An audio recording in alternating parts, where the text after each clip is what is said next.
I have the pleasure to present to you Dr. Martin Luther King, Jr.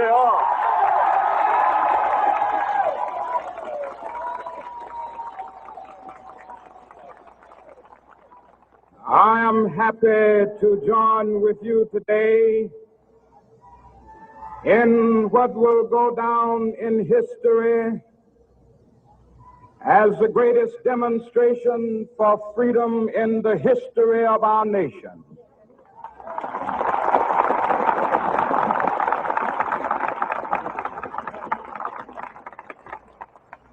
Five score years ago, a great American in whose symbolic shadow we stand today signed the Emancipation Proclamation. This momentous decree came as a great beacon light of hope to millions of Negro slaves who had been seared in the flames of withering injustice. It came as a joyous daybreak to end the long night of their captivity. But 100 years later, the Negro still is not free. 100 years later, the life of the Negro is still sadly crippled by the manacles of segregation and the chains of discrimination. 100 years later, the Negro lives on a lonely island of poverty in the midst of a vast ocean of material prosperity. 100 years later,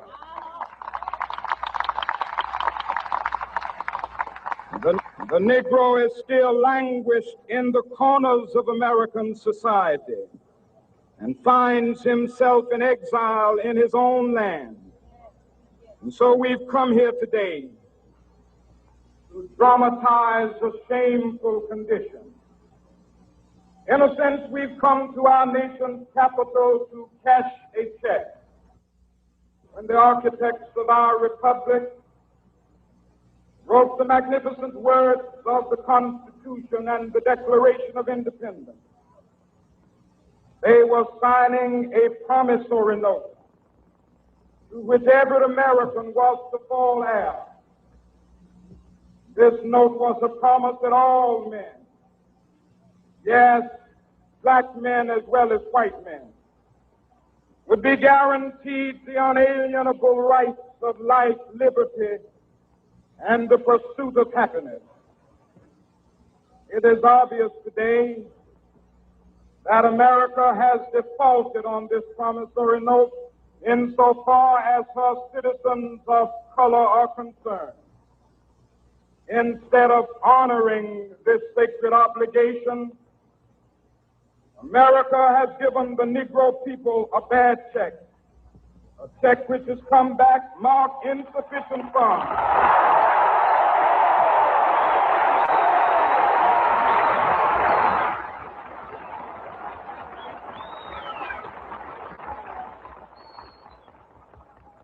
But we refuse to believe that the Bank of Justice is bankrupt. We refuse to believe that there are insufficient funds in the great vaults of opportunity of this nation. So we've come to cash this check, a check that will give us upon demand the riches of freedom and the security of justice.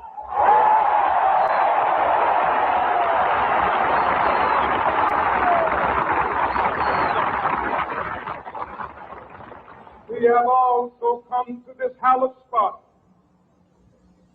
to remind America of the fierce urgency of now.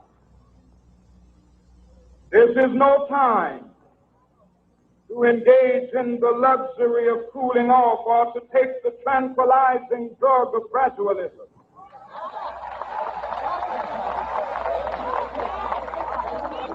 Now is the time to make real the promises of democracy. Now is the time to rise from the dark and desolate valley of segregation to the sunlit path of racial justice. Now is the time to lift our nation from the quicksands of racial injustice to the solid rock of brotherhood. Now is the time to make justice a reality for all of God's children. It would be fatal for the nation to overlook the urgency of the moment. This sweltering summit of the Negro's legitimate discontent will not pass until that is an invigorating autumn of freedom and equality. 1963 is not an end, but a beginning. Those who hope that the Negro needed to blow off steam and will now be content will have a rude awakening if the nation returns to business as usual.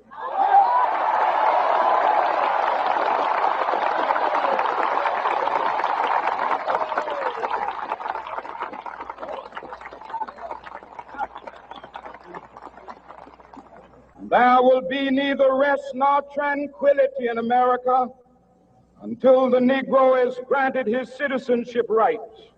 The whirlwinds of revolt will continue to shake the foundations of our nation until the bright day of justice emerges.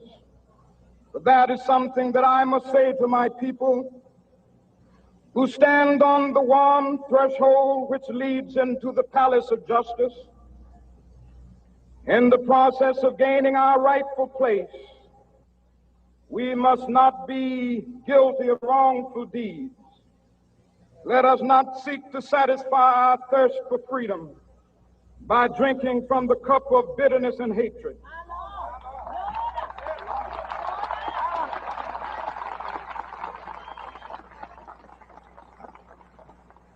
We must forever conduct our struggle on the high plane of dignity and discipline. We must not allow our creative protests to degenerate into physical violence. Again and again, we must rise to the majestic heights of meeting physical force with soul force. The marvelous new militancy which has engulfed the Negro community must not lead us to a distrust of all white people. For many of our white brothers, as evidenced by their presence here today, have come to realize that their destiny is tied up with our destiny.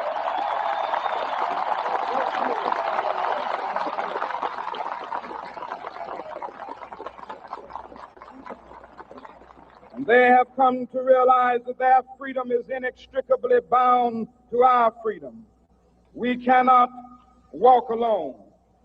And as we walk, we must make the pledge that we shall always march ahead. We cannot turn back. There are those who are asking the devotees of civil rights, when will you be satisfied? We can never be satisfied as long as the Negro is the victim of the unspeakable horrors of police brutality. We can never be satisfied as long as our body is heavy with the fatigue of travel, cannot gain lodging in the motels of the highways and the hotels of the cities.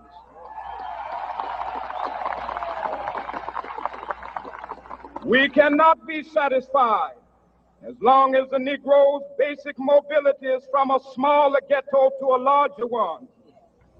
We can never be satisfied as long as our children are stripped of their selfhood and robbed of their dignity by signs stating for whites only.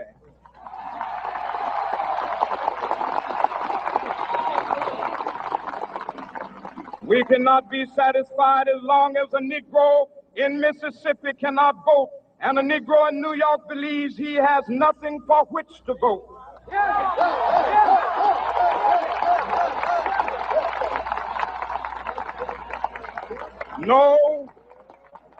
No, we are not satisfied, and we will not be satisfied until justice rolls down like waters and righteousness like a mighty stream.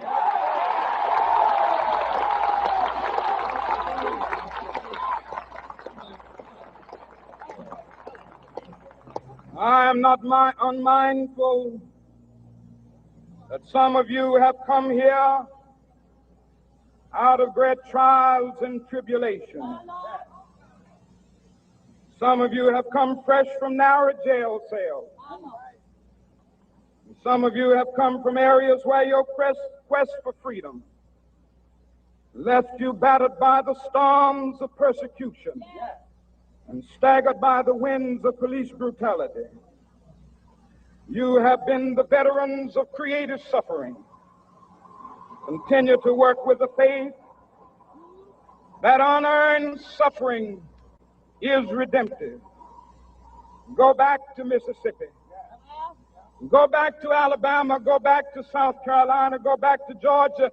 Go back to Louisiana. Go back to the slums and ghettos of our northern cities, knowing that somehow this situation can and will be changed. Let us not wallow in the valley of despair. I say to you today, my friend,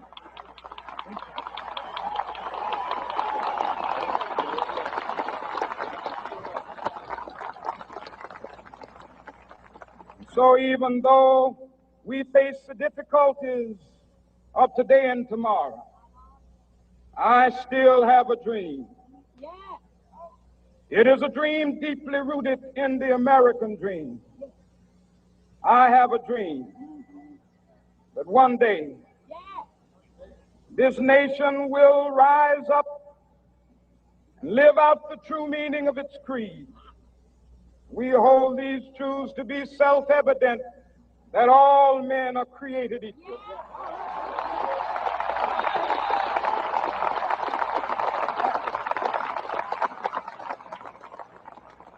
I have a dream that one day on the red hills of Georgia, the sons of former slaves and the sons of former slave owners will be able to sit down together at the table of brotherhood. I have a dream that one day, even the state of Mississippi, a state sweltering with the heat of injustice, sweltering with the heat of oppression, will be transformed into an oasis of freedom and justice. I have a dream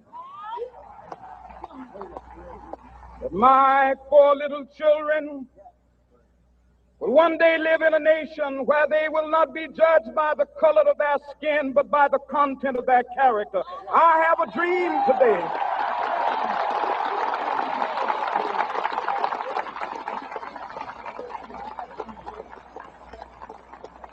I have a dream that one day down in Alabama, with its vicious racists, with its governor having his lips dripping with the words of interposition and nullification, one day right there in Alabama, little black boys and black girls will be able to join hands with little white boys and white girls as sisters and brothers. I have a dream today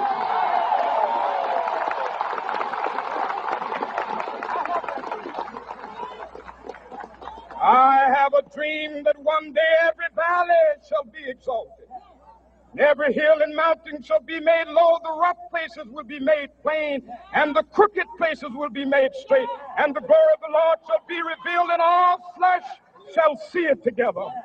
This is our hope. This is a faith that I go back to the South with. With this faith, we will be able to hew out of the mountain of despair a stone of hope. With this faith, we will be able to transform the jangling discords of our nation into a beautiful symphony of brotherhood. With this faith, we will be able to work together, to pray together, to struggle together, to go to jail together, to stand up for freedom together, knowing that we will be free one day. This will be the day. This will be the day when all of God's children will be able to sing with new meaning, my country, tears of thee. Sweet land of liberty, of thee I sing. Land where my fathers died, land of the pilgrim's pride. From every mountainside, Let freedom ring, and if America is to be a great nation, this must become true. And so let freedom ring from the prodigious hilltops of New Hampshire. Let freedom ring from the mighty mountains of New York.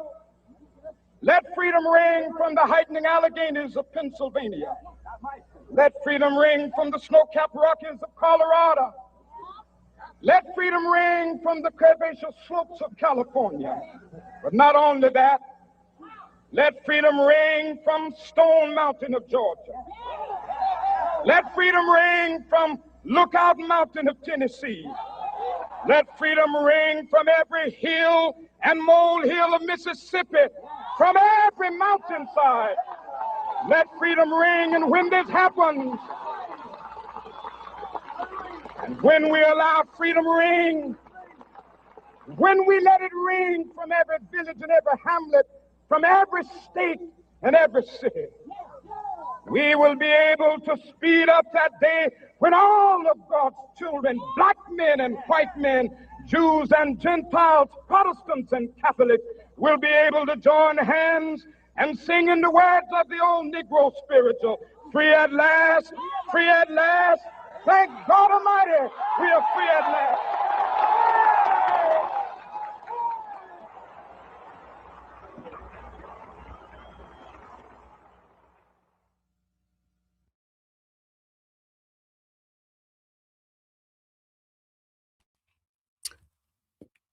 Welcome, one and all, and happy Martin Luther King Day. What a speech. Yeah.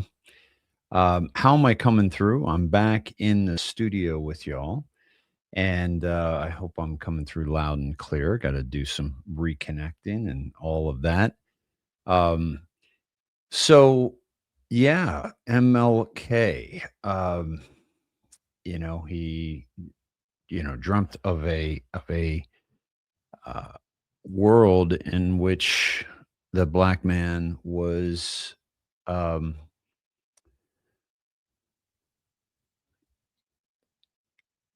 judged by the content of the character and not the color of their skin. And that was probably my biggest issue with anything DEI that came down the pike, because it was not what Martin Luther King was about. He didn't want people looking at the color of their skin. He wanted them to look at the content of their character. And that is something that we can all, I think, agree on. I don't see race. I see character. I see, problems between the race because we're focused on the color of the skin. I see the problems between our races because of the vitriol in the town square, if you will, with our politicians. And Q has made it very, very clear to us through multiple posts that the black leaders were being used in order to subdue the black population. I'm not talking about King and X. They were executed because of the time and of the message. I'm talking about all the puppets like Jesse Jackson and Farrakhan, these leaders, the Reverend Wrights in Chicago, that were, creating this rhetoric of division. Obama creating this rhetoric of division, and not really bringing us together. And I thought we were doing pretty damn good until Obama came along, as does Q. So I'm hoping this all changes. And I think that the black population moving to the MAGA movement, by the way, we welcome all with open arms. The only thing you need is a bit of common sense, and understanding that what President Trump is doing for the benefit of we, the people. There have been many, many comments that he's made about it in speeches. And, like other politicians, that have made comments that have not followed through on them. Donald Trump was not a politician. He came in as a businessman and is conducting this operation, this presidency, this QOP as a business and as an extermination of the things that kept us back, that kept us down, the very mechanisms that kept the Black population down, the very mechanism that kept the women down, the very mechanism that has kept our freedom down, that has kept humanity down through the debt slavery. We don't have the Black slavery. We don't have any slavery in this country, but we have debt slavery, and that's the last one we got to get over, and then we're off to the races. So, welcome one and all. Glad to be back in the Sned Shed with you. If you see a little shake of the lens, that's Jasper getting comfortable under the desk. Yeah, no more falling for me. Thank you, Lisa. Appreciate that. This is, feeling better. Thanks for all the prayers, all the well wishes on getting back to normal. And so my friends, we are, what a week I believe this is going to be. And I think things are quiet about now in terms of, what's happening coming out of the White House. I think they're a little quiet today, but I want to take you to some things that President Trump has posted most recently and to kind of get us into the evening. We're going to talk about Don Lemon, the church. We're going to talk about Minnesota. We're going to talk about Davos started today. President Trump, I think, is going Wednesday for that. Spain, bad rail accident, about 40 killed. I think Spain is the only one not represented at Davos right now out of the EU. So we'll get into some of these things tonight, but let me take you to President Trump's, post just 3 hours ago. Emily, do the protesters who stormed that church have a legal problem, possibly? Yeah, they have a big one. And if I were a federal prosecutor, I would charge them with interference of free exercise of religion, violations of the Civil Rights Act, violations of the FACE Act, which under Biden, peaceful protesters against abortion sitting down, 80-plus-year-olds were prosecuted under, obstruction of federal functions, disorderly conduct, federal trespass, hate crimes, conspiracy to the Civil Rights Act, assault, and if Don Lemon kept up his charade to a federal agent that he didn't know what was going on, and I would charge him too with lying to a federal agent. And then on the state level, I would charge unlawful assembly, disorderly conduct, trespassing, harassment, intimidation, and child endangerment. And here's the thing.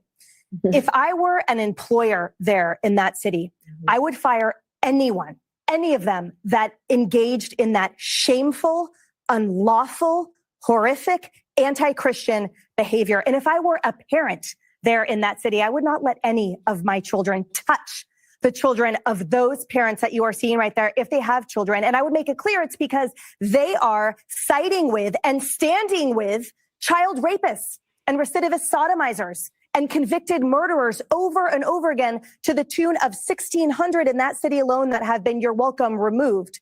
And if I were a tech founder, by the way, I would deplatform all of those individuals that you saw in the midst of their engaging in the felonious behavior I just outlined, filming everything so that they would not have a platform and they would not get their dopamine hits anymore. And the dopamine dries up. But here's the thing. As a Christian, my real inspiration comes from that one woman that you can see on the video that stood there the entire time praying over those vicious, unlawful, anti-Christian, horrific trespassers there. And I pray that their impact remains at zero and that hers covers the world.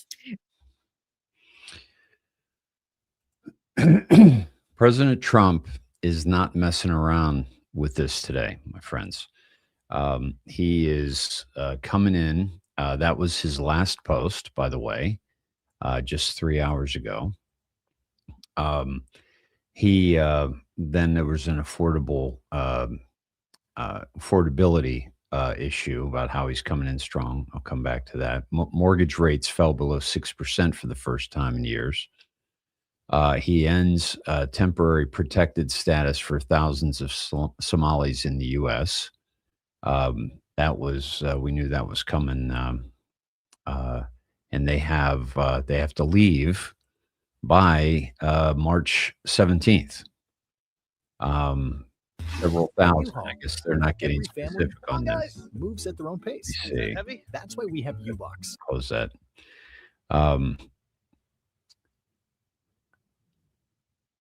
By March 17th. So interesting, the 17th, right? Wonder why. Temporary means temporary. DHS Secretary Kristi Noem told Fox News country conditions in Somalia have improved to the point that it no longer meets the law's requirement for temporary protected status.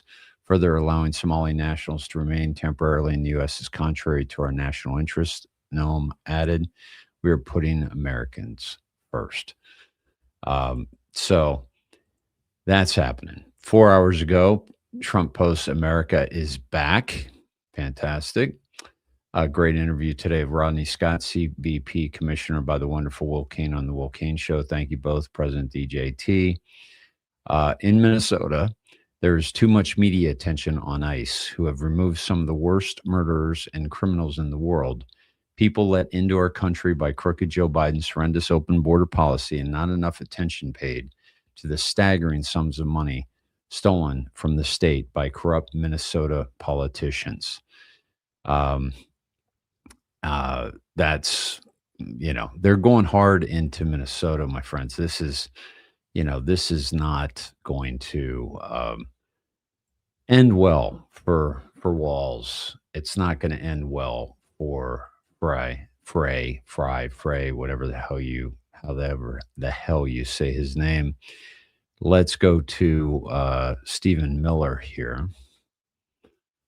Here we go. What Democrats are doing is vote harvesting, fraud harvesting, ballot harvesting, crime harvesting. Ask yourself, why would Walz sanction such egregious violence against ICE officers? Because they understand that this scheme, this mass migration scheme, is the heart of the Democratic Party's political power.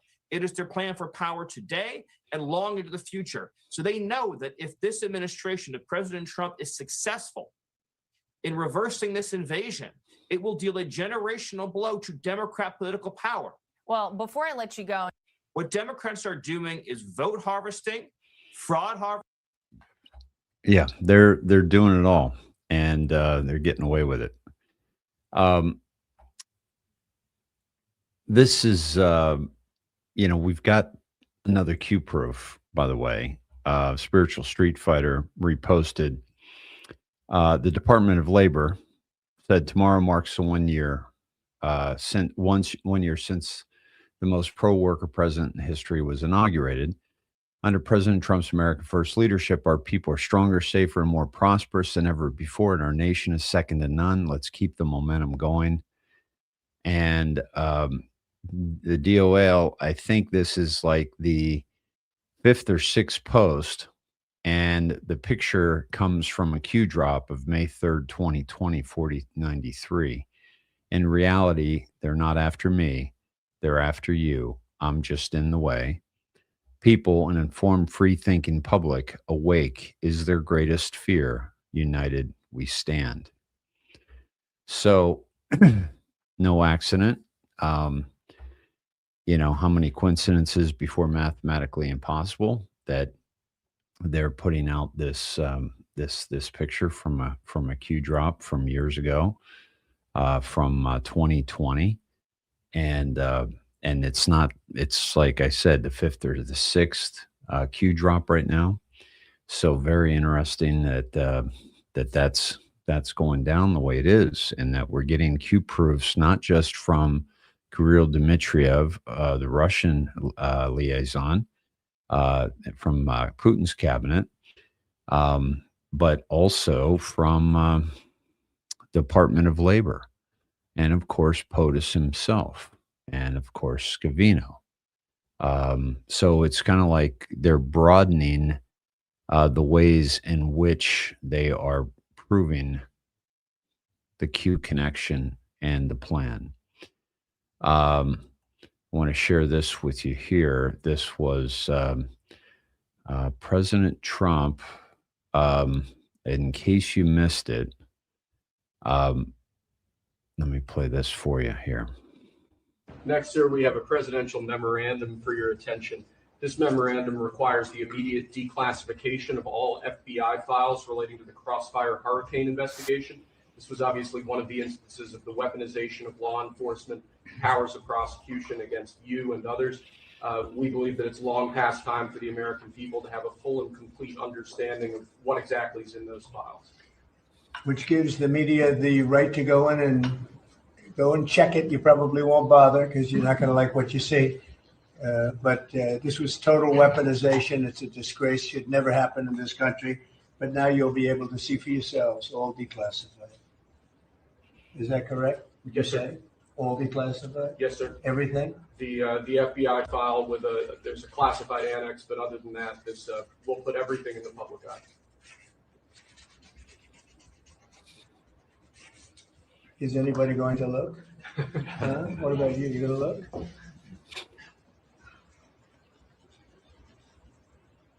And frankly, the FBI should be ashamed of themselves, and so should the Department of Justice, and so should Biden. Okay. Biden. Excuse me. Biden. So, yeah, silver's going through the roof right now.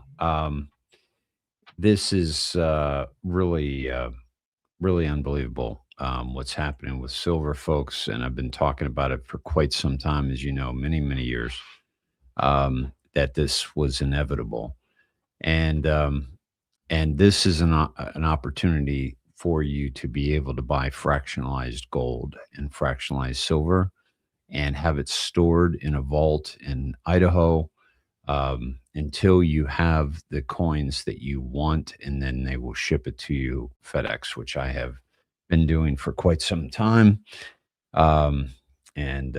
So I highly recommend you check out fractionalgold.com/Patriot Silver. And you can, that's when you can, and by the way, there are places you cannot buy silver right now, but you can with this link through 7K. So please check that out. So this is, and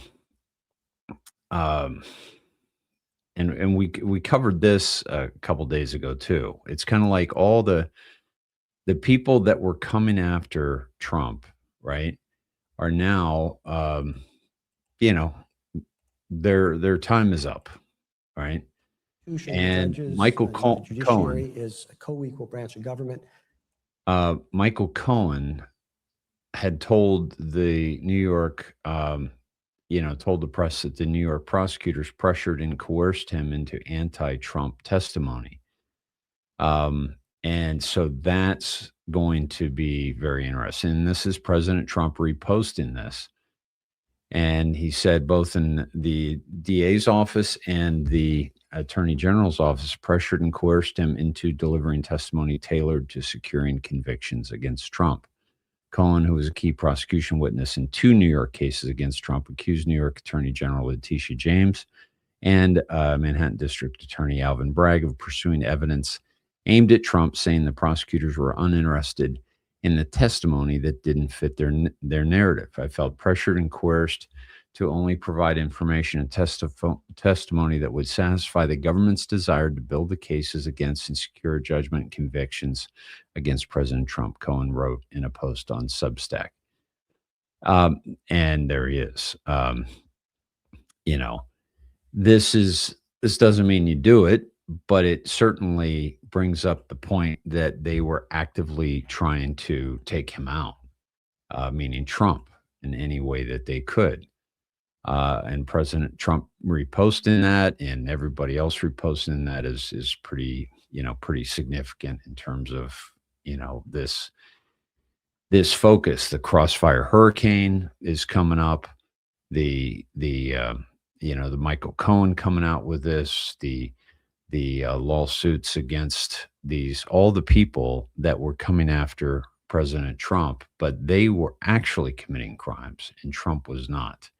And that is, the thing that people are going to be blown away at. Oh, how could you vote for a felon? Well, he's not a felon, but look at these felons that were trying to make it look like he was a felon. President Trump reposted this tonight.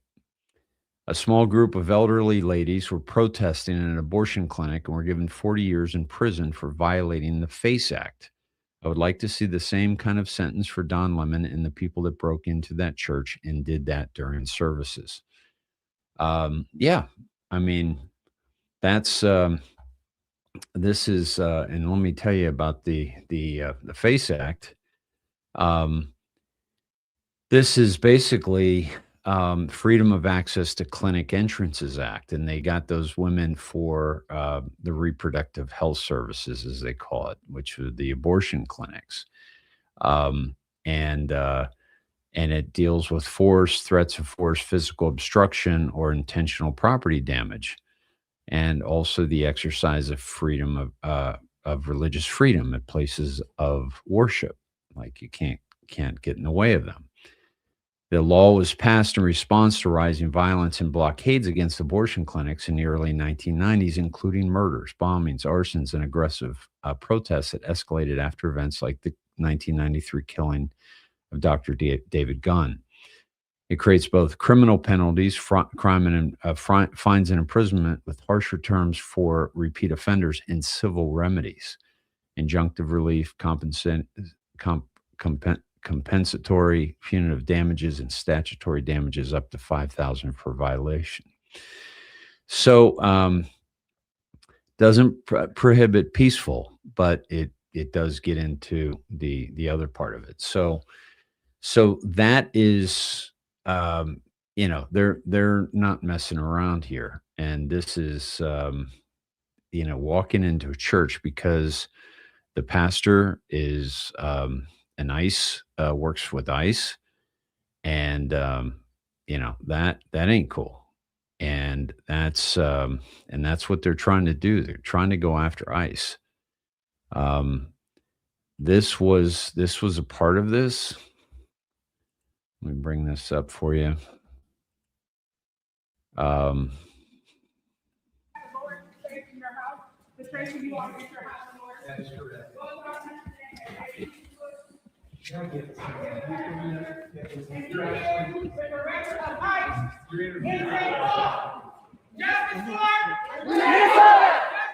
Renee Good! Renee Good! Renee Good!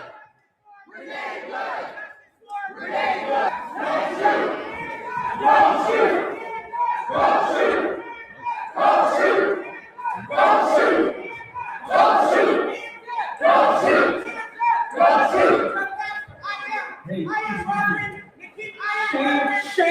shoot! Where are you? Where are you? Where are you? Where are your people? Why are you not at Whipple every day fighting for the humanity, standing for our people? Where are you? You drink your coffee, you got your jewelry, you have your nice clothes, but what do you do? What do you do to stand for your Somali and Latino communities? You have no comment. Exactly.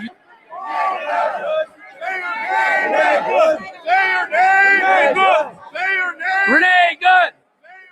Renee Good! We have freedom! We have a duty to win! We have a duty to win! We must love and support one another!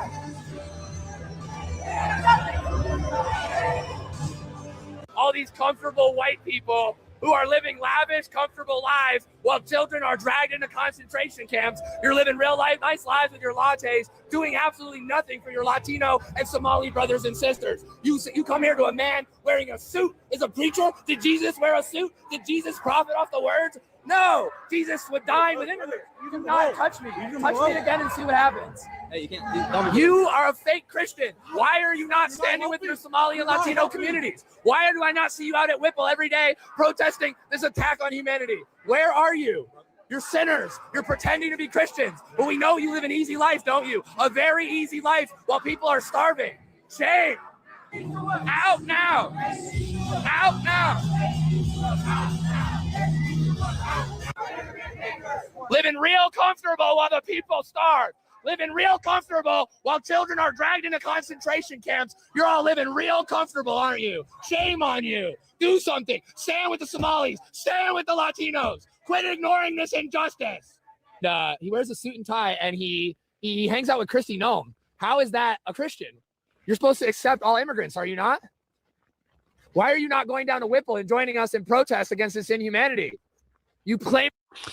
All right. We can only take so much of this nonsense, right?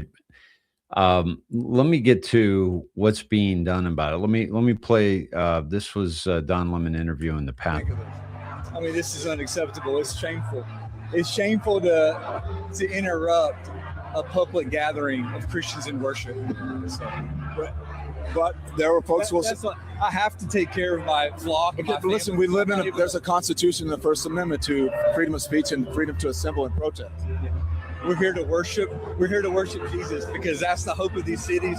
That's the hope of the world is Jesus Christ. I want to be very respectful. Please don't push me though. We're here to worship Jesus. Yes. That's why we're here. Yeah. Okay. That's why we're here. Okay. That's what we're about. Do you think Jesus would be understanding we're about love these folks? We're about spreading the love of Jesus. But did you try to talk to them as a no Christian? one is willing to talk. Okay. I have to take care of my church and my family, so I asked that you actually would also leave this building. You don't want us to unless you're here to worship. Unless you're here to worship. I'm always worship. I'm a Christian. We're here to worship. Yeah. We're here to worship. Okay. Thank you very much. I appreciate it. What do you think? Yeah, Don. Look at this little boy crying. This is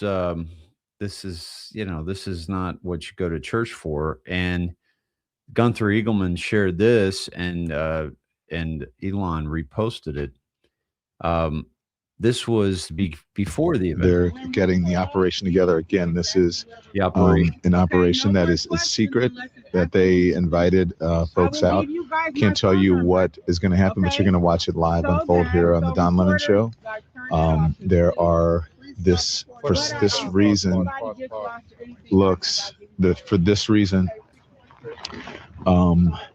it may look like MAGA coded, but there's a reason they have so many white people here. I'm just going to be honest. It's because of the operation that they're doing today. It's important to have allies, as they said, white allies here. So that is what I can say. I turned our camera off of them because they're giving some critical information here. But there we go. Everybody's ready to go. Let's go. Okay. Thank you guys for allowing me to be here. Thank you guys. Okay. How are you? Good. To see you. We're on. We're not saying what it is, what's going on, but thank you.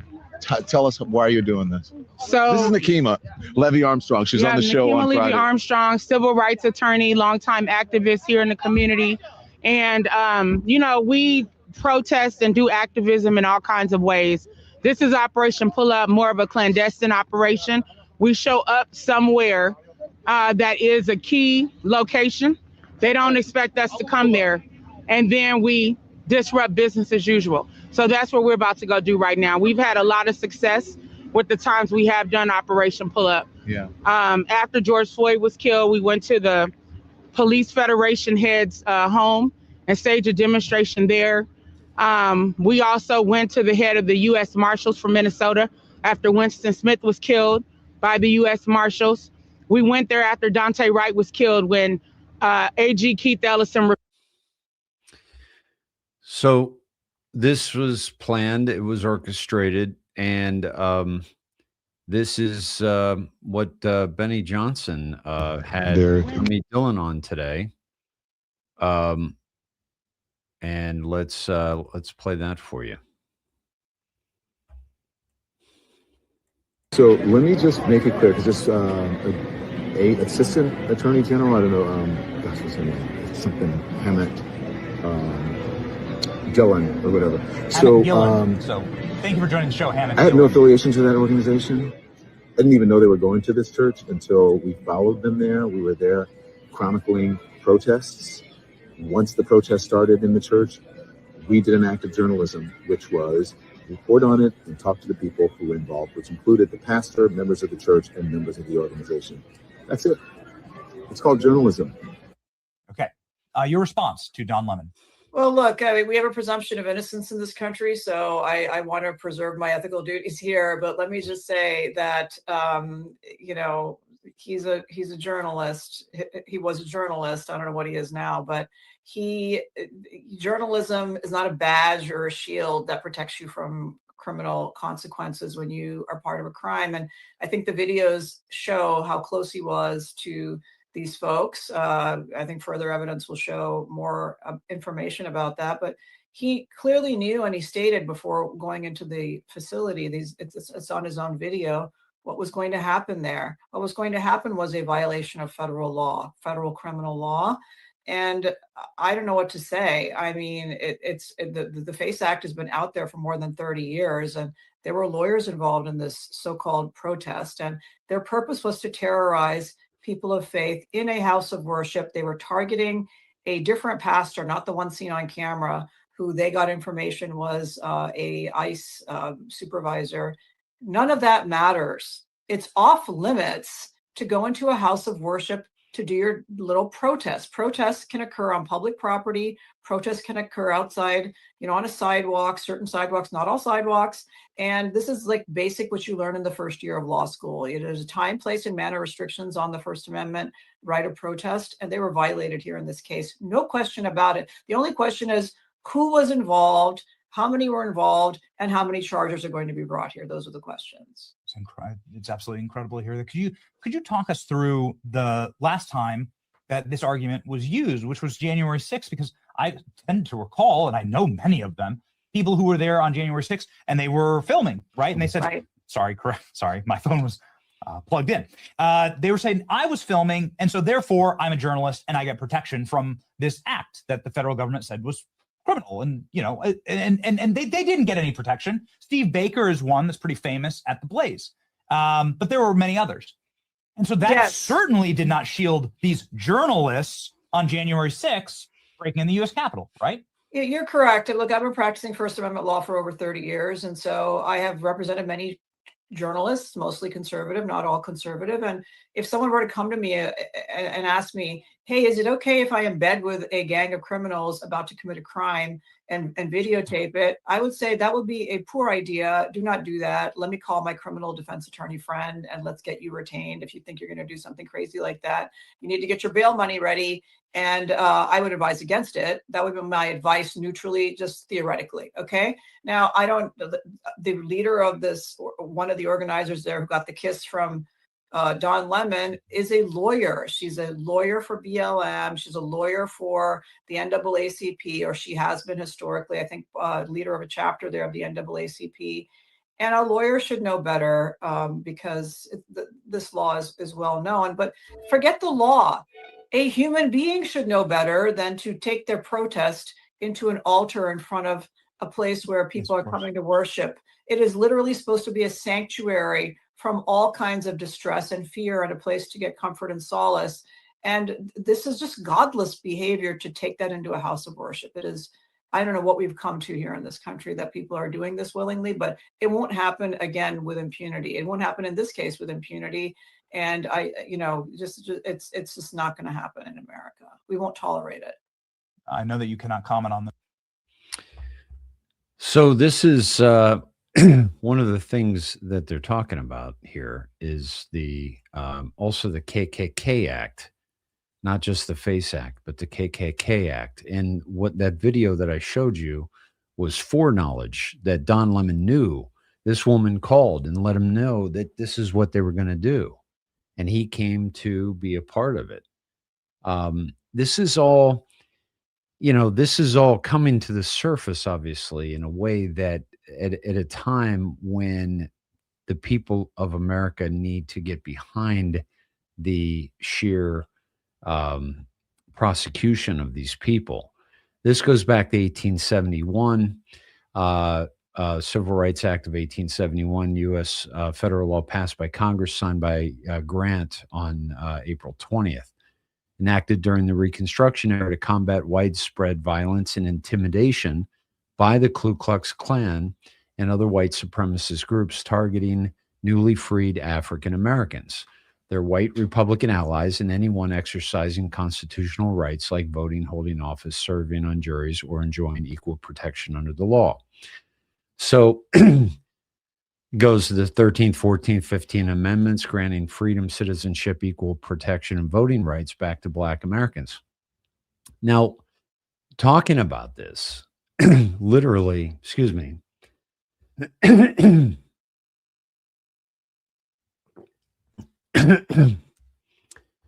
Black man Don Lemon, the KKK, and on Martin Luther King Day is, I mean, federally charging a black man with the KKK Act on MLK Day. This meme cracked me up here. But it's legit. It's absolutely legit because you're not to deprive anyone of their constitutional rights through force, intimidation, or violence. And the First Amendment was they're calling for the First Amendment, but they were violating others' First Amendment, the right to worship. And that just doesn't fly. And yet, you know, they think it's, you know, they're going to be fine here. They're not. This is another gentleman. I don't know who this is, but I'm going to play this for you. Today in Minneapolis, Minnesota, a group of activists led by Don Lemon stormed a Baptist church by the name of Cities Church during their worship time. They were screaming and chanting, disrupting the singing and the preaching because they suspected an ICE officer may attend the church. This is a violation of what is known as the FACE Act. And not only do we condemn this act, but tonight I want to demand that the Department of Justice investigate what took place in Minneapolis, apprehend those who broke the law, and arrest them accordingly. We must protect religious liberty in this country. As people meet to worship God, they have been given legally the right to enter, to worship, and to leave their place of worship. The Lord Jesus said, "In the world you will have tribulation, but be of good cheer, I have overcome the world." I have preached for many years that there will come a time when we'll find out who are Christians by label and by convenience, and who are Christians by conviction. And certainly we're entering those days now. I believe we should pray for this congregation, and we should be vigilant as Christians to exercise our freedom, to worship our Savior, and to stand unashamed for the gospel of Jesus Christ. And I might add as a subnote that we welcome all branches of law enforcement to Lancaster Baptist Church. And so let us pause before we begin tonight and have a word of prayer and ask the Lord to bless and to meet the needs in this situation. The religious groups like that. And this is Lemon doubling down here. It's not the type of Christianity that I practice, but I think that they're entitled, and that entitlement comes from a supremacy, a white supremacy. And they think that this country was built for them, that it is a Christian country, when actually we left England because we wanted religious freedom. It's religious freedom, but only if you're a Christian and only if you're a white male, pretty much. And so, yeah, I absolutely 100%, but it's an intimidation tactic. And, I said, I don't understand how I've become the face of it when I was a journalist. I do understand that I'm the biggest name there. And I'm also, as I was on with my producers this morning, you and Kylie talk all the time. My producers were saying, I said, how did I become the face of this? And my producer said, Don, you're a gay black man in America. And there's a certain degree of entitlement. I think people who are, in the religious groups. Yeah, he's a CIA operative, and those who know. And this is, this is Mockingbird media at its finest, and this is part of the exposure that we're witnessing right now, and it really is fabulous. This is the guy who said that the biggest terror threat in the United States is white men, and this is his husband.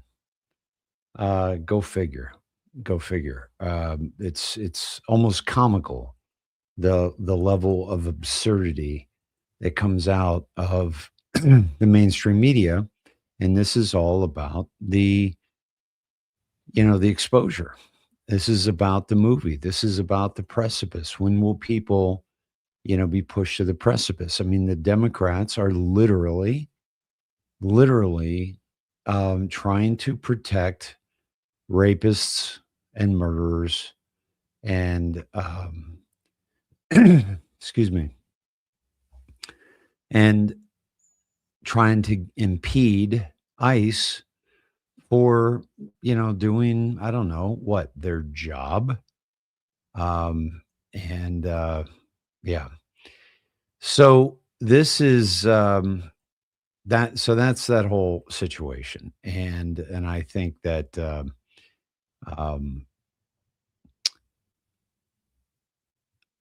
that's definitely, part of the show, part of the awakening, and needs to be a part of what I believe to be the insurrection act that is happening right now. So, shifting gears, I want to focus on Greenland for a moment. And I wanted to share Promethean Action with you, as I've done a few of their videos. And it's very, what's very interesting. Now, supposedly Starmer has come out and said that the troops deploying to Greenland are there to increase security, not to mess with the U.S. But of course, he's got to say that. So let's just take a listen into this here. Here we go. Did Europe just declare war on the United States? Barbara Boyd, I believe. It sounds insane, but look at this. European nations have officially deployed military personnel to Greenland. This isn't a drill. It is a direct, desperate signal to President Trump that they are willing to fight to stop his acquisition of the island. Canada's Mark Carney has pledged military support against the United States through the use of NATO's Article 5 to defend Greenland. The future of Greenland is a decision for Greenland and for the Kingdom of Denmark. We are NATO partners with Denmark, and so our full partnership stands. Our obligations on Article 5, Article 2 of NATO stand, and we stand full square behind those. But if you think this display of force will intimidate the new administration, you're making a fatal miscalculation. Because while the media paints this as a standoff, the reality is much simpler. The old order is collapsing. Today, the World Economic Forum meets in Davos, but the champagne isn't flowing like it used to. Donald Trump is arriving with the largest U.S. delegation in history, not to negotiate with the globalists, but to dictate their terms of surrender. I'm Barbara Boyd, and I've spent decades tracking the globalist financial dictatorship that has run the West since 1971, the exact year the WEF was founded. This is not a coincidence, and what is happening in Davos right now is the end of that era. In this update, We are breaking down 3 things the mainstream media is terrified to tell you. First, the truth about Europe's suicide mission in Greenland. Second, how Trump's raid on Davos is dismantling the WEF from the inside. And third, and finally, the new economic institutions being built right now by Trump to replace their dying system. If this is your cup of tea, please like and share this video. It increases our reach on YouTube. As you know, President Trump is negotiating with Denmark to secure Greenland as a U.S. possession. He is offering to buy it outright, but has not taken military force off the table if that is necessary to secure this vital national security goal. Beginning midweek last week, the Danes and the Brits organized European NATO members to fly into Greenland. They declared this to be a signal to the United States that significant NATO partners would be willing to militarily defend Greenland against the United States if it came to that. As usual, the major effort was a propaganda assault on Donald Trump's character. He was portrayed worldwide as a modern-day gunboat imperialist, robbing the 57,000 inhabitants of Greenland of their chosen destiny. Now, Greenland is still owned by the Danes due to the historical accident called the Danish Empire. President Trump responded to the military deployment by noting that the U.S. has subsidized the Danes and all other European countries involved for decades. Not only that, but the Danish Empire ceased to exist in 1953. We never charged these countries terrorists before. We provided military defense to them without charge. Here is more of what the president said. Quote, "This is a very dangerous situation for the safety, security, and survival of our planet. These countries who are playing this very dangerous game have put a level of risk in play that is not tenable or sustainable." He went on to announce that unless a deal is reached to secure Greenland for the United States by February 1st, Denmark, Norway, Sweden, France, Germany, the UK, the Netherlands, and Finland will see a 10% tariff on their exports to the U.S., a new one. If there's no deal by July 1st, that tariff will be increased by 25%. These are, of course, the very same countries who are fighting to keep the Ukraine war going and its slaughter going, despite Trump's best efforts at peace. Let's listen to Secretary Scott Bessent yesterday on Greenland's strategic location and its irreplaceable role in defending the U.S. from an attack from the north. President Trump strongly believes that we cannot outsource our security because, Kristen, let me tell you what will happen, and it might not be next year, might not be in 5 years, but down the road, this fight for the Arctic is real. And if there were an attack on Greenland from Russia, from some other area, we would get dragged in. So better now, peace through strength, make it part of the United States, and there will not be a conflict because the United States right now, we are the hottest country in the world. We are the strongest country in the world. The Europeans project weakness. The U.S. projects strength. The United States military planners have sought to acquire Greenland ever since the Civil War. Its strategic location is central to repelling any attack from the north. Europe's current anti-American stance underlines why the acquisition is now even more critical. They just told us they are willing to go to war with the United States to save Greenland for them. Just like our War Department at the end of World War I, any sane military planner now must assume that Canada and Greenland are potential adversaries and plan accordingly. Does Europe presently have the capability to make a serious military challenge to the United States? Well, this ex-post tells that story humorously and well.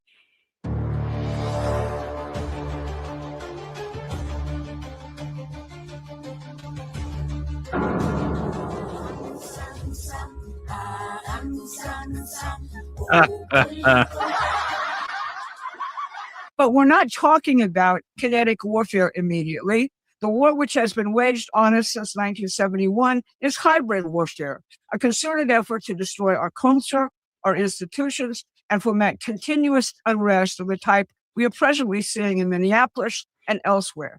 Now, I have just covered something with the type of history and context you as a citizen have a right to demand from your leaders. You can get much more of this analysis by subscribing to our newsletter. The link is in the description. So Trump will ride into Davos tomorrow with a huge portion of his cabinet and invited American corporate chiefs. This is an unprecedented delegation of 300 people. They're ready to make deals on Trump's America First transactional basis. What can you give me that will benefit America's builders and producers? In turn, how can I service your market with America's products? Recognizing who has the cards here, even The Guardian is calling this meeting, quote, the last chance saloon to save the old order. Reuters is even more glum, describing the forum as the world's elite bending to Donald Trump's will. To understand this significance, a little bit of history is helpful. The World Economic Forum was founded in February 1971. 6 months later, on August 15th, President Richard Nixon abolished the Bretton Woods monetary system. Slightly earlier, on April 22, 1970, the first nationwide Earth Day was held across America, ushering in an onslaught of green Malthusian policies. This triumvirate of globalization, financial speculation, and green genocide has reigned supreme since those days, now almost 55 years ago. It has defined the policies of the British and Allied oligarchs for more than half a century, and it has been imposed to one degree or another on every nation on Earth. The driving force behind its creation was the oligarchical Club of Rome, which provided all the key manpower and money to bring the forum into existence. In 1972, the Club of Rome published the notorious book, Limits to Growth, calling for a reduction of human population and an end to all scientific and industrial progress. This became the World Economic Forum's Bible. Klaus Schwab, who headed the WEF until recently, was a student of Henry Kissinger at Harvard in 1966-67. Kissinger recruited Schwab to the CIA-funded Harvard International Summer Seminar led by Kissinger. The Summer Seminar had been founded in 1951 by Kissinger and his professor, William Yandell Elliott. Elliott was a British agent of Alfred Lord Milner's Round Table Group.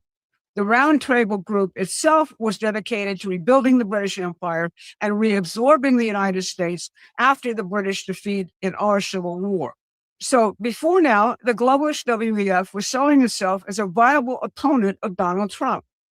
All the WEF sponsored schemes from 1971 forward, global warming, climate hysteria, and climate finance, the great COVID world reset, were meant to end sovereign nation states and replace them with a global government led by the elite so-called experts.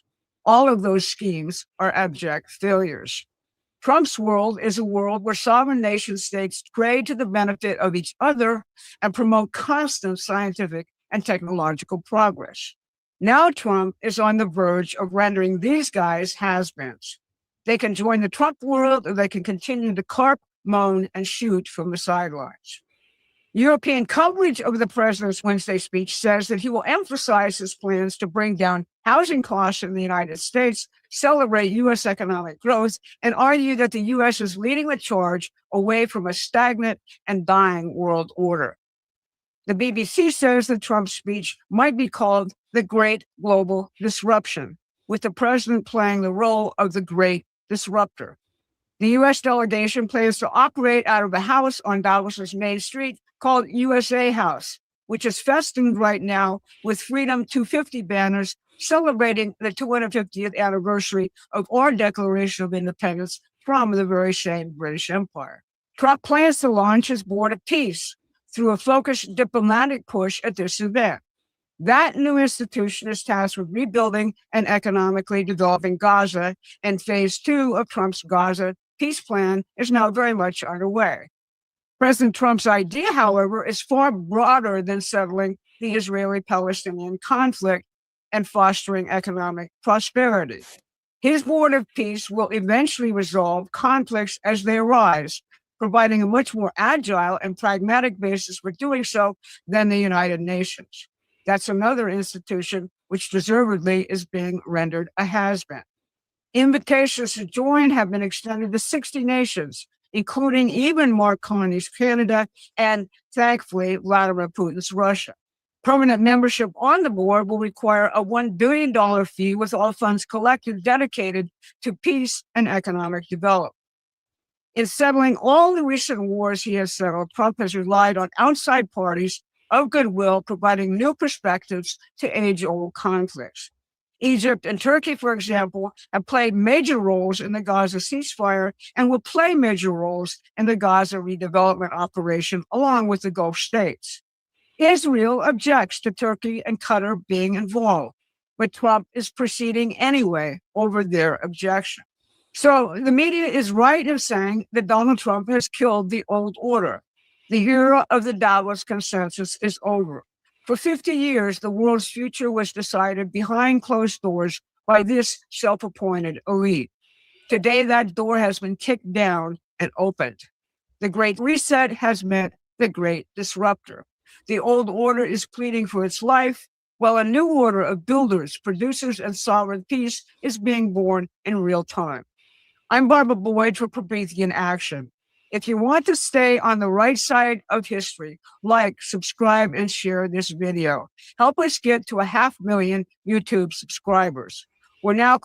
So Promethean Action, folks, they're putting out some really fantastic content, so I recommend them. This is wow. By the way, I wanted to get back to chat here. Happy birthday, Tammy Joe. Sorry to have missed yours. It was on the 16th, but happy birthday to you. Happy birthday to you. Happy birthday, dear Tammy Joe. Happy birthday to you.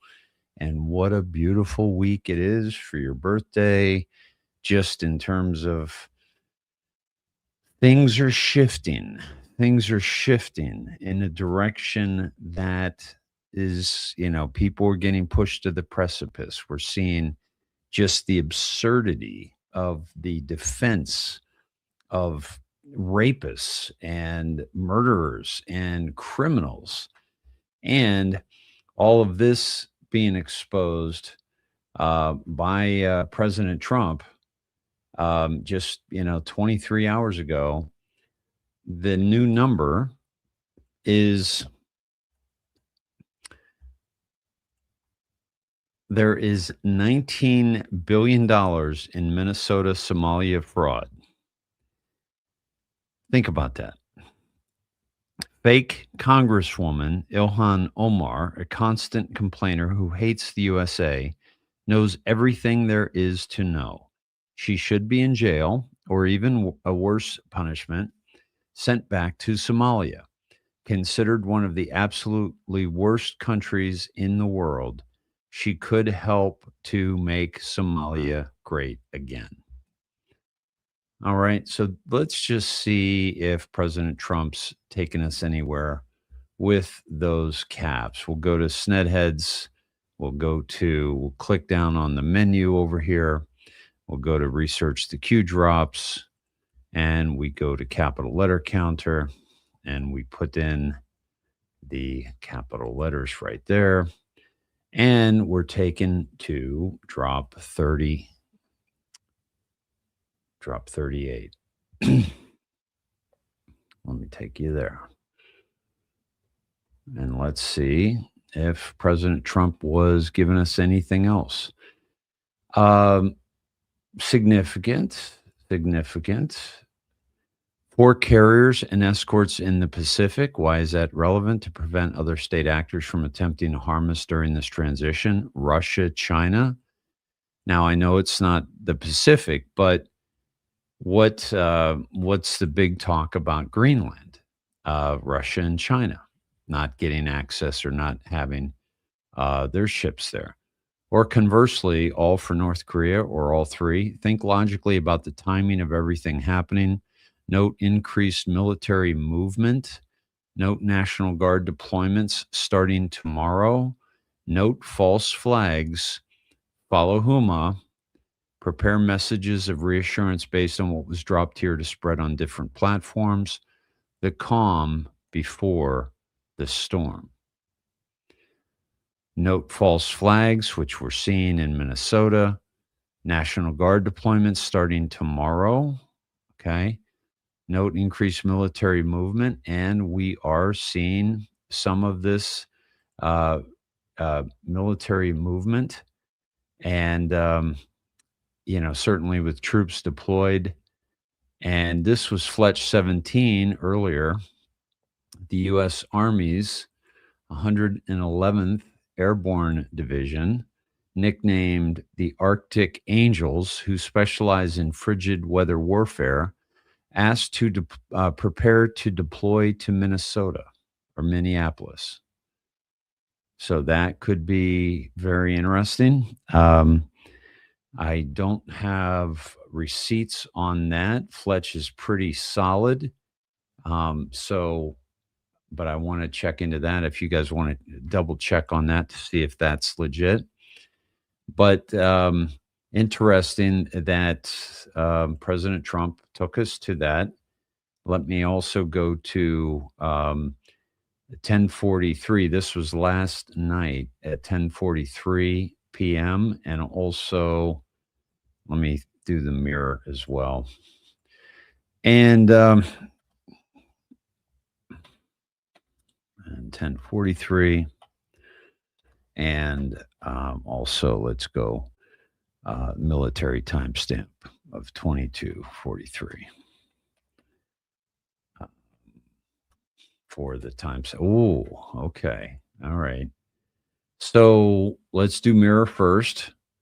Simplified, Alice in Wonderland, Hillary in Saudi Arabia references Hillary Clinton in Wonderland by Lewis Carroll, Saudi Arabia, the Bloody Wonderland. We've been taking to this a lot, obviously, a lot revolving around Hillary Clinton. What's going on with the release of Hurricane that she was significantly involved in, and this 10:43. Christian ring, what was attacked yesterday, the Christian church. Pixel surface of Hussein holding AK-47 in tribal attire, one of many, net shutdown. This, my friends, is supposed to come before the arrest of Barack Obama. And it is what he is pointing the gun at, the AK-47 at, and we believe it to be a U.S. soldier that he murdered. And not only do they have the photos, but they have the video. And Q has told us this.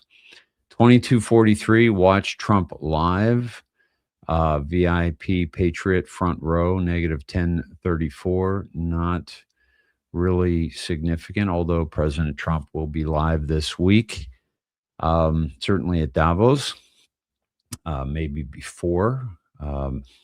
And certainly if anything happens with the Insurrection Act, that's going to be, President Trump basically coming out and telling us exactly what's going on. And, and I think that what we're seeing certainly in Minneapolis is certainly the lead up to this. And, when I think watch the water, right? I was thinking about this weekend, Minneapolis, 10,000, Minnesota, 10,000 lakes, the land of 10,000 lakes, watch the water. And what happens to water when it freezes? Ice.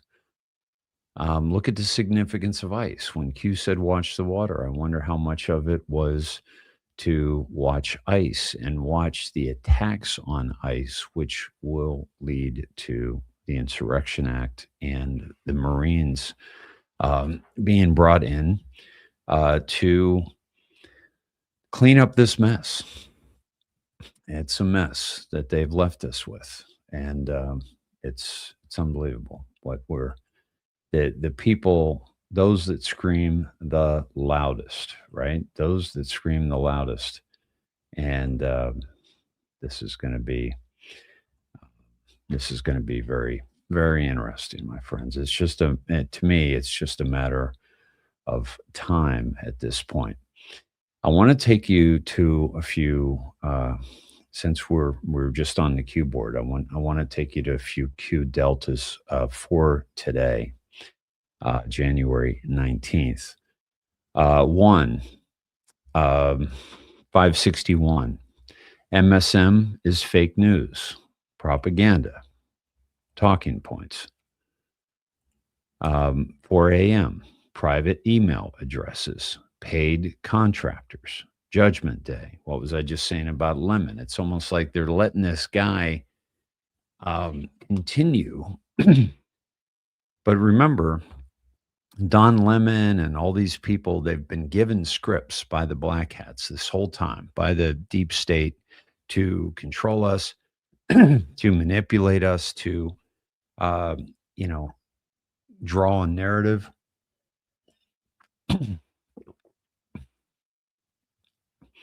And where do they get their talking points? Q has told us about the 4 a.m. private email addresses. They all go out to these paid contractors, and Judgment Day is coming. Remember this day, 562, and this takes us to 42 and 43 as well, and 41.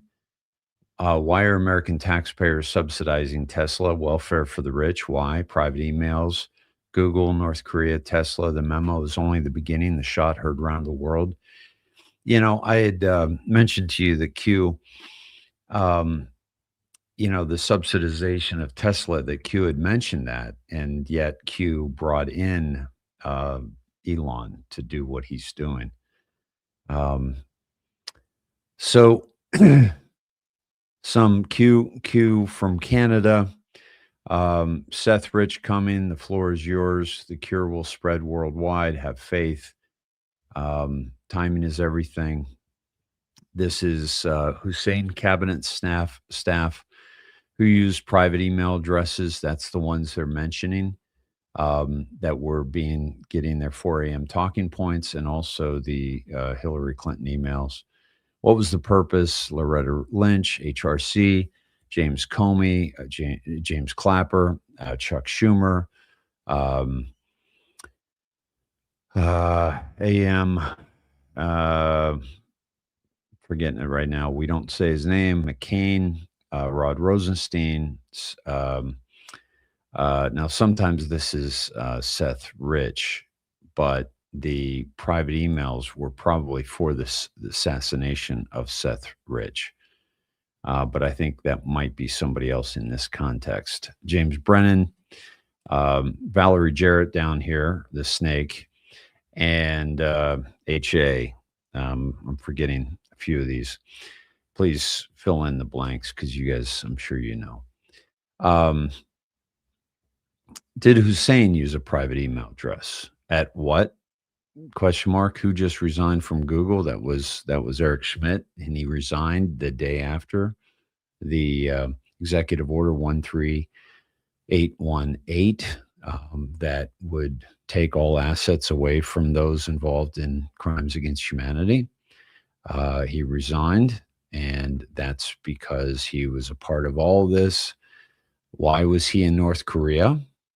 Why was he in North Korea? Asked again, Eric Schmidt. What private network did he set up in North Korea? What private network did he set up in North Korea? Very important. So what Q is telling us here is that Google are the ones that set up all these private email addresses so that they can communicate clandestinely. Q also told us that they would do it in a draft file, so it never actually went across the airwaves, so that they'd all be able to access the draft file. And we've seen pictures of Eric Schmidt in North Korea. Q has showed us that. Who else was in North Korea at this time? I believe it was the governor of New Mexico. Was it Bill Richardson that was there with him? What private email address did Hussein use while in office? Why would the chairman of Google travel to North Korea? Why would North Korea allow access to Eric Schmidt? Nothing is ever truly erased, deleted. These people are stupid. D-class POTUS, the shot heard round the world. This D-class, my friends, of the, hurricane is going to reveal, I believe, these private email addresses.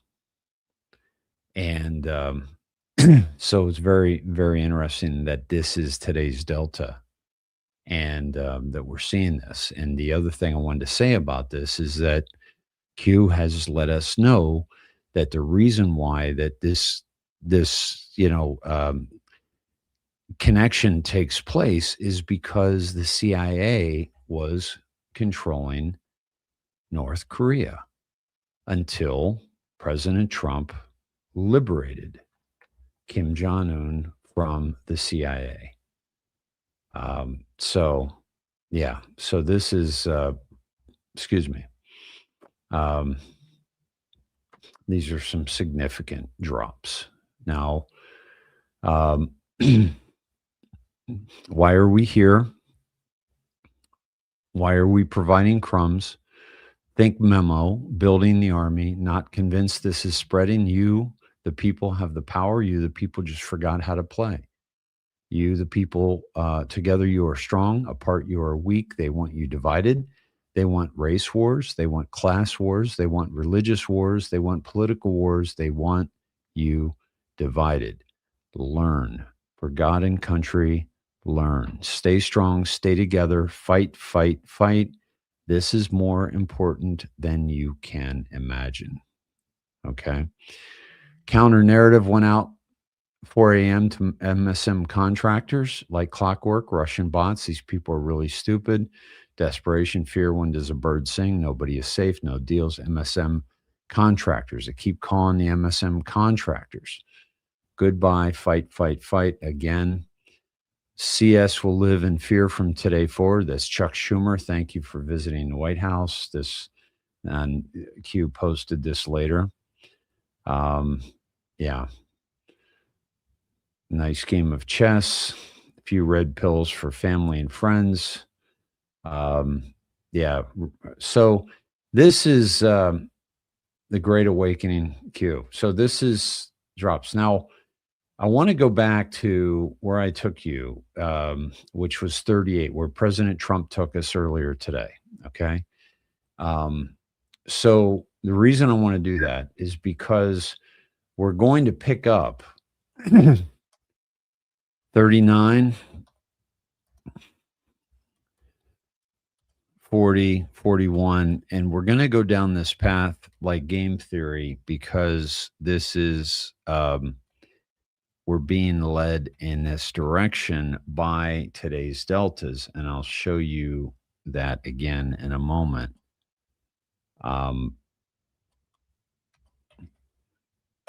Let me take you back to, I think I'm still there with you. Yes, I am. Let me take you back to this one. 37 in the blue. Okay. And we're going to see 38 right here. 39, 40, right? All the way up to 45 and 46. And even higher, I think. Yeah, just 47, 46. So those are the blues. So that's generally, this is where I was showing you. Sorry about that. There's 42, there's 41 in the blue. So that always leads me back to here. And I want to also do 30, 37.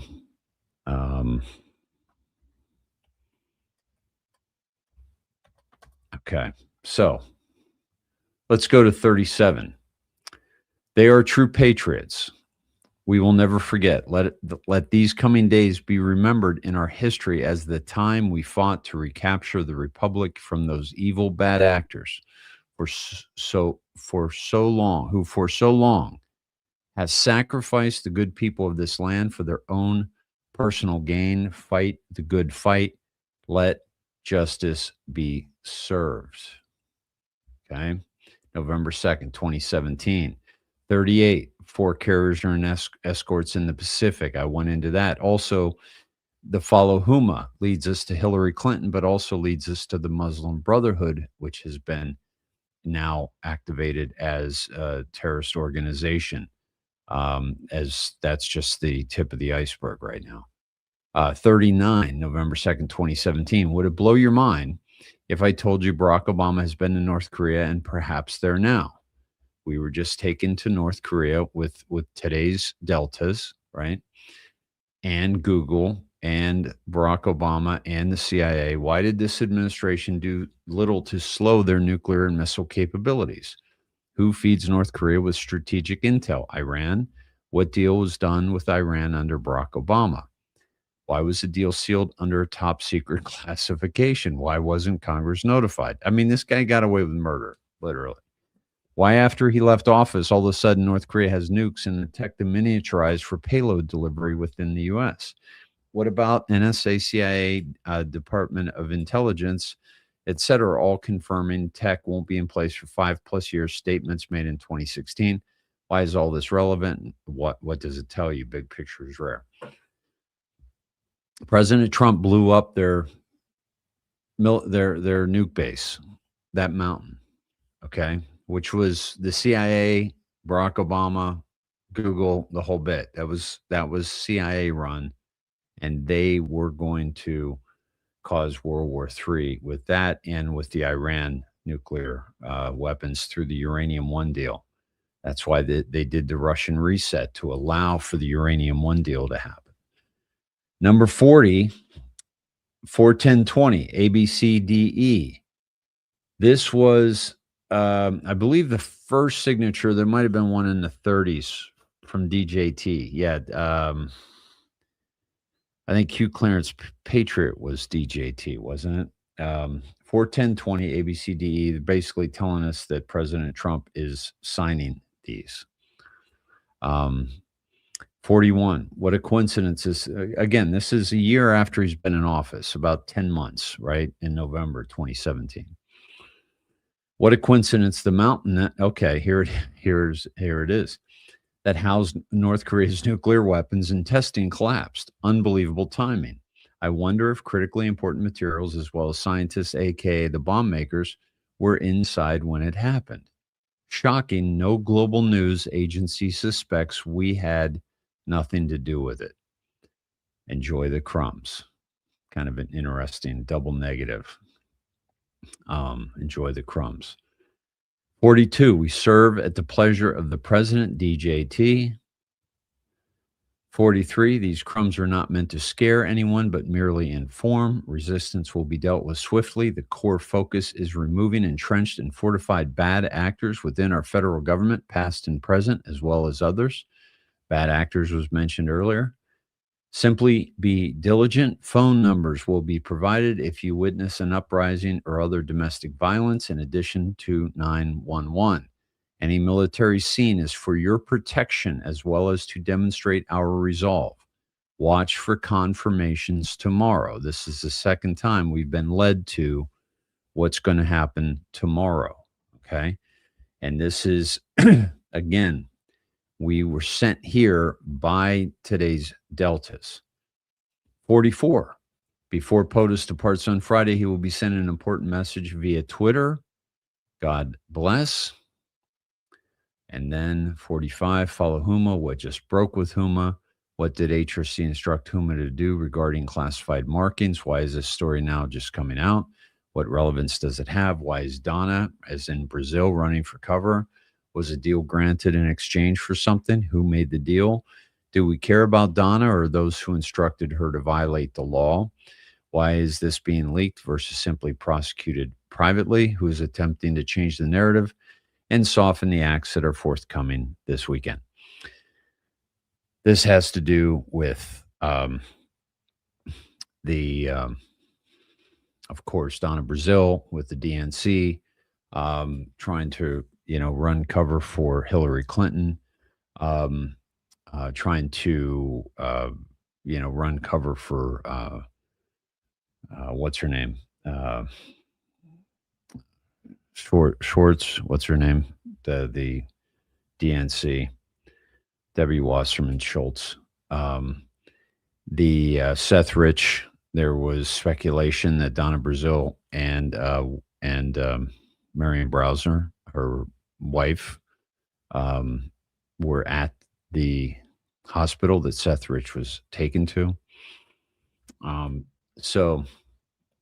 And supposedly he was talking the whole time. So this is significant, my friends, and I want to take you. I want to tell you again how I got there, because I don't want to leave you hanging here. So today's deltas, very significant deltas on the MSM, fake news, talking points, and you notice beside all the IDs, I've always gone to the Q drops beside the zero IDs. And they're obviously taking us to a game theory 38, 41, 42, but they've taken us all the way from 37 up through 45. Okay, 37 up through, I think 45 is right here. Where is that? No, one more down. 44, 45, 46. 46. I want to make sure I got 46 in there. I do not think I did. Okay, here we go. Let me get 46. So this is the game theory that we figured out long ago that was helpful to understand how when you have a drop like 38, but you also are taken to a drop like 40, you should check 39, right? And sometimes we'd go on either side of those as well. So let me take us to 46. Why is the information regarding Barack Obama important regarding Uranium One and export approval to Canada to EU?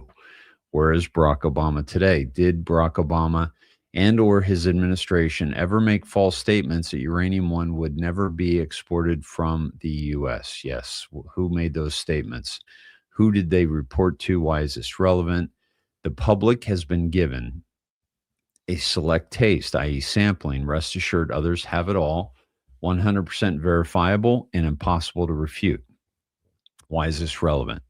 Who controls the narrative? Why are left-wing organizations beginning to report on DNC Democrat corruption? Does the CIA have operators inside the MSM? What happens if exposed? What happens if tied back as knowing to execs? What does this have to do with the leaking? What if it can be verified, no source stories made up were in fact and approved to be published? The wormhole goes deep. Now, you know that I've been saying, all along, that the real awakening, the real connection back with family, friends that we've lost because we're on such opposite sides of the spectrum, that Q has said that crimes against children will unite all humanity. I believe that to be true without question. Like, once we find out what these people have really been doing with their children, there's going to be hell to pay. But we also, what needs to happen is the exposure of the CNNs, the MSNBCs, and all that. And I'm not telling you anything you don't know, but I'm just suggesting that the importance of the exposure, not just that they've been lying to us or they've been wrong about things. They haven't been wrong about things. They've been right about the narrative that they're forced to cover in order to manipulate the masses and to brainwash us. And when we realize that all these people, Matt Lauer, I love Matt Lauer, and Katie Couric, and oh my gosh, going back, Dan Rather and Peter Jennings. I love them. They're so, sharp and smart, and they care about us, and they bullshit. They're all fucking CIA. They're all paid to lie to us. And that's what we saw in today's deltas, is the MSM fake news. That's what President Trump has been making us very aware of.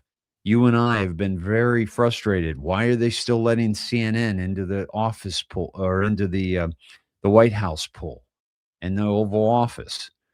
To expose them. Why is Don Lemon, to expose them? Why is the View and these ABC, NBC News? It's to expose them because we see them fighting for what's the problems with ICE. ICE is overreaching and doing this and this and this.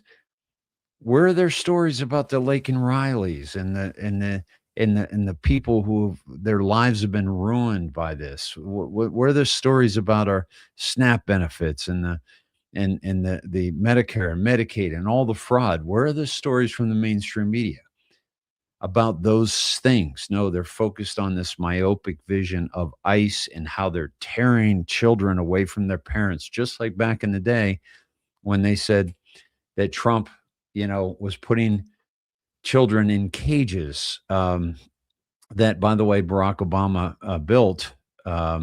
had built. And it's getting interesting, folks, that we have come this far and that we know that this is, about the exposure. And we've got confirmations. We've got confirmations not just from Department of Labor, but Dr. Russell McGregor posted, hang about. Russia isn't just posting quotes from Q here. Russia is directly posting a full Q post, and this is Kirill Dmitriev. Yesterday, January 18, 2018, Delta, storm coming, warning.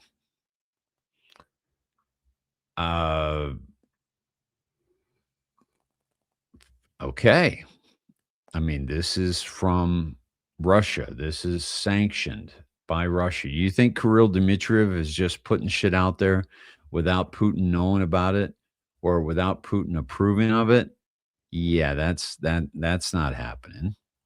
So what are they trying to tell us? Why are they giving us these messages so significantly?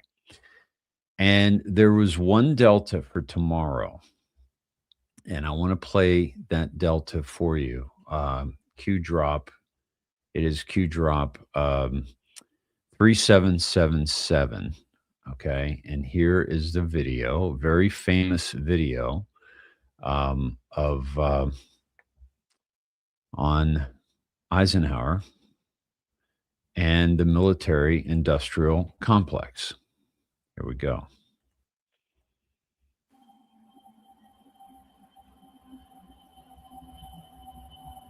Ladies and gentlemen, the President of the United States.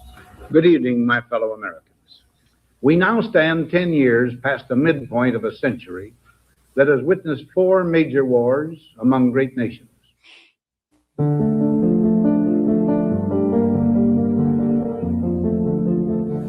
Until the latest of our world conflicts, the United States had no armaments industry. American makers of plowshares could, with time and as required, make swords as well. But we can no longer risk emergency improvisation of national defense. We have been compelled to create a permanent armaments industry of vast proportions. Added to this, 3.5 million men and women are directly engaged in the defense establishment. Now, this conjunction of an immense military establishment and a large arms industry is new in the American experience. The total influence, economic, political, even spiritual, is felt in every city, every state house, every office of the federal government. We recognize the imperative need for this development, yet we must not fail to comprehend its grave implications. Our toil, resources, and livelihood are all involved. So is the very structure of our society. In the councils of government, we must guard against the acquisition of unwarranted influence, whether sought or unsought, by the military-industrial complex. The potential for the disastrous rise of misplaced power exists and will persist. We must never let the weight of this combination endanger our liberties or democratic processes. We should take nothing for granted. Only an alert and knowledgeable citizenry can compel the proper meshing of the huge industrial and military machinery of defense with our peaceful methods and goals, so that security and liberty may prosper together.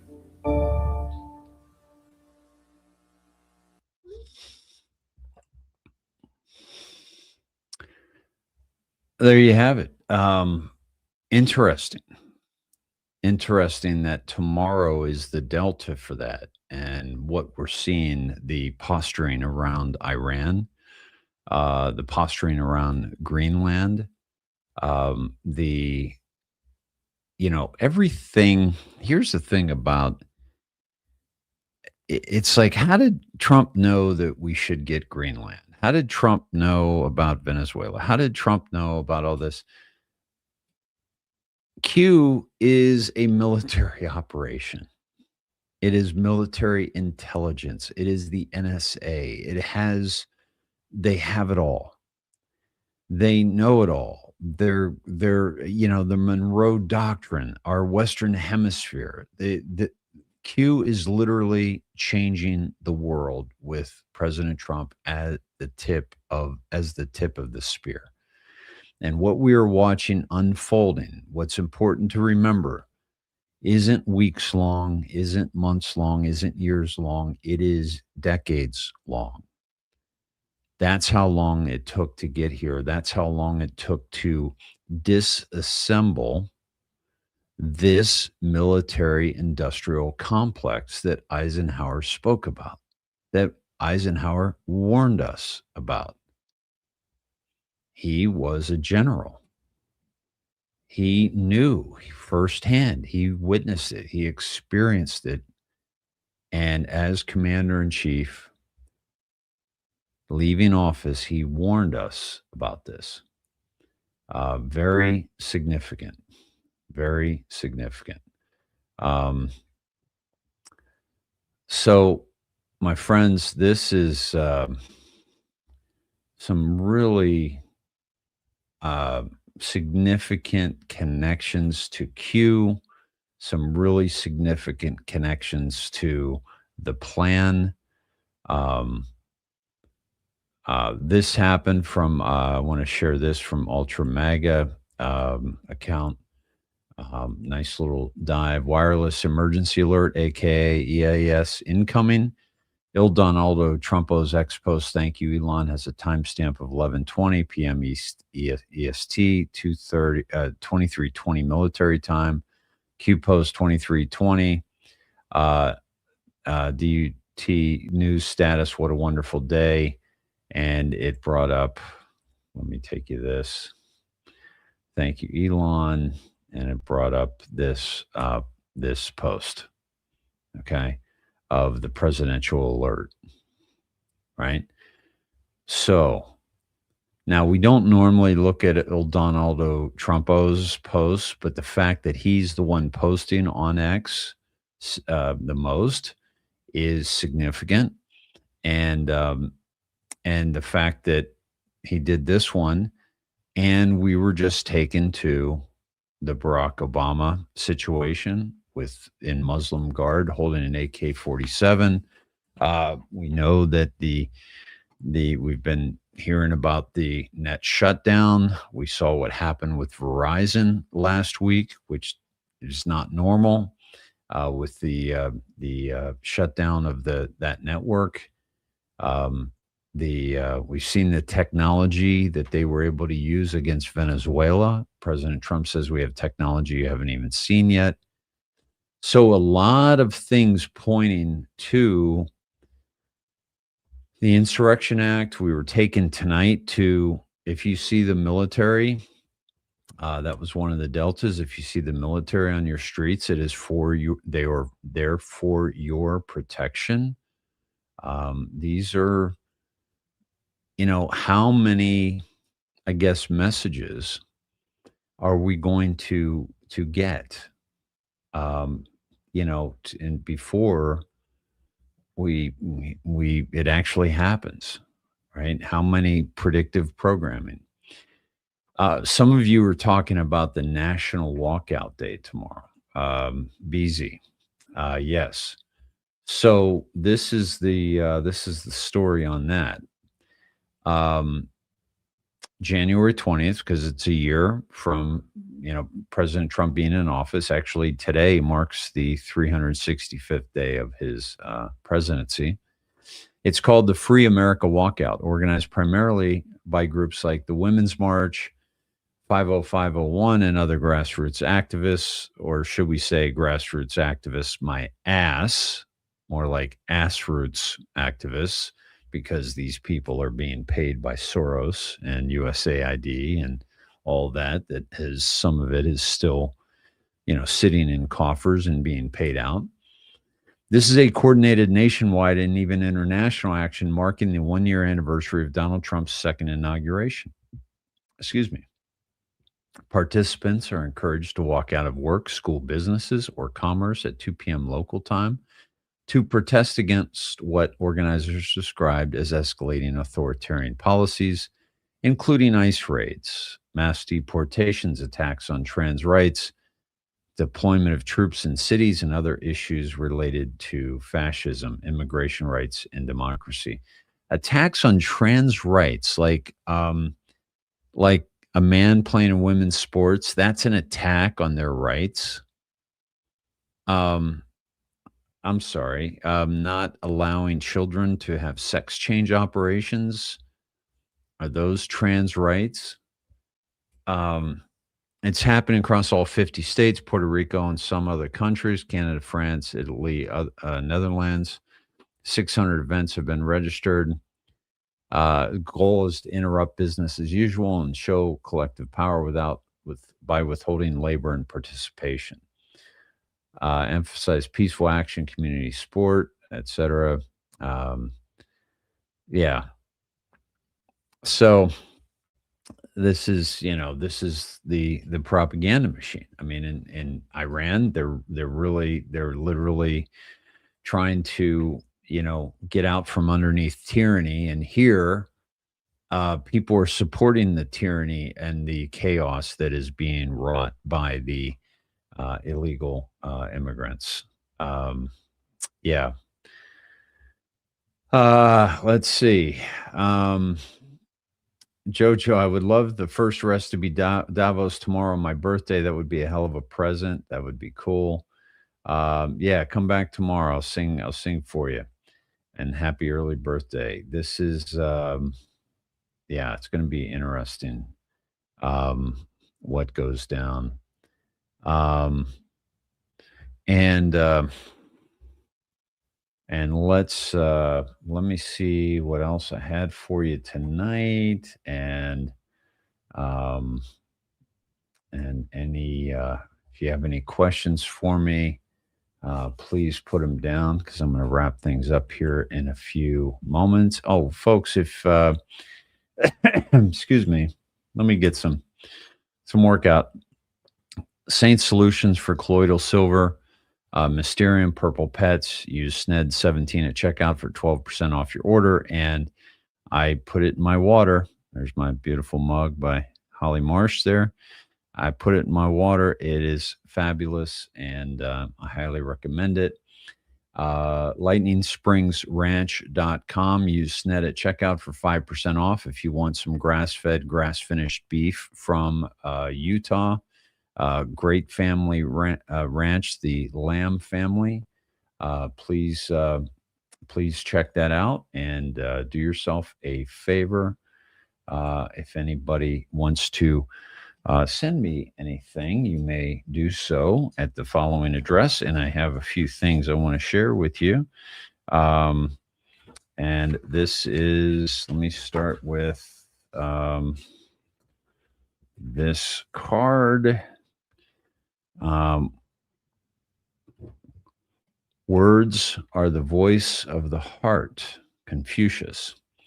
Hi, Dave. Happy New Year to you. Please add me to 2 more months on your social media. Michelle Maybell. I thought for sure things would be looking better for us financially. Sorry. She is local, so she's sharing that with me, and that's very cool. I hope my few dollars get you further down the road. Michelle, thank you very much. It's very, very sweet, and thank you for your donation that came with that beautiful card. I gotta pull out some Tom Hutchins here, who puts a few dollars in an envelope every couple days. Hi, Dave, and Happy New Year. And New Year means that I start saving for Dave collection. Going for heart surgery on Monday, so I'm going to my PO today. This money, I hope you're well, by the way, Tom. Got prayers up for Tom. This money won't fix your car, but it will buy your gas. You really put on a great show, and I know that you put in a great effort. May God bless you, Dave. Senior Jasper, Mr. Whistle Whiskers, and all your loyal Snedheads. Your artist from Long Beach, Tom Hutching. Thank you, my friend. That is fantastic. And then I got a great, wonderful letter. I won't read the whole thing, but Dear David, I've been a listener for many years, and I'm thankful I found your show and those of Prepper 101 in 2020. I remember, Prepper 101. Excuse me. And this is how you can support us right there, folks. I credit your shows with giving me information about the COVID hoax and the dangers of the vaccine. Viva Frey and Robert Barnes had voices against the vaccine mandates also. In 2020, after the one riot in Pittsburgh, a woman who lived in my building put a printed email in front of my apartment door. She had been out at a protest but came to the building before the riot started. We only had one real riot, but many protests that year due to the George Floyd narrative. And this whole thing in Minnesota, it's just, say her name, say her name. They used to say his name, George Floyd. And now it's this woman that tried to run over an ICE agent, and I won't even say her name. But it's the same narrative. They're drumming up the same shit. And remember, the racial stuff that they do is all about every election year. And we got some midterms coming up in the fall. Let's see. So my curiosity was sparked about Q, and people were discussing it. And I've been following you ever since. And let's see. I found people were discussing Q, and so happy to find you back with your shows. Since I've been following, I knew about your brother, father, and your move to Texas when you came back on. I was so thankful. I found you on Rumble and Telegram before you came back to YouTube. So beautiful letter. Thank you very much. This is Marion Carlino. And this is a book that she sent me, Stopping School Violence, One Teacher's Silent Scream. And this is about, I think, school shootings. Ms. Carlino sat in a closed-door hearing, listening to two experts explain away their urgent safety concerns for the school where she taught. This is when she knew something serious was wrong and something needed to be done. Through this book, Ms. Carlino exposes a flawed methodology and approach and bureaucracy that is putting our children, teachers, and ultimately our communities at serious risk. Where one voice is silenced and many won't be. Let this book take you on a journey and empower you to stand up with your own community and create an action plan to make a difference and stop school violence. I will check that out. Thank you very much for that book. And great job getting that message out there, right? So, folks, we'll do hopefully a wheel spin this week. So get your stuff in. If you want to check out, please go to Snedheads. It's free to join and connect during and after the show. Some great posts on there. I, by the way, have not been on there much this weekend, so forgive me. But when I am going, as long as I've been going, I have to disconnect. And I recommend you do some of that as well. But I know Snedheads is a great place to connect because there's not a lot of negative crap on there. It's a lot of really great stuff. So join us over on Snedheads. It's free to join, but please support the work and the build and the future of that, and also your future as being a part of the revenue share on that platform. That will be happening very, very soon. And if you want to get your get some gear, get some merch, please do so. Get on over to my Shopify, the Sned Shop, and looking for that link. I've got too much going on here. And let me see. Why is that so elusive? And if this show is helpful, please share it out. Please thumbs up. Please subscribe. Please hit the bell notification. And this is the merch. Got to have the merch, my friends. Got to have the good stuff. Put the word out, start a conversation, change the world one t-shirt at a time, one hat at a time, one conversation at a time. Great to be here with you all, folks. Look for good things to come. I will see you tomorrow night, and much love to you. Thanks for being with me tonight, and see you.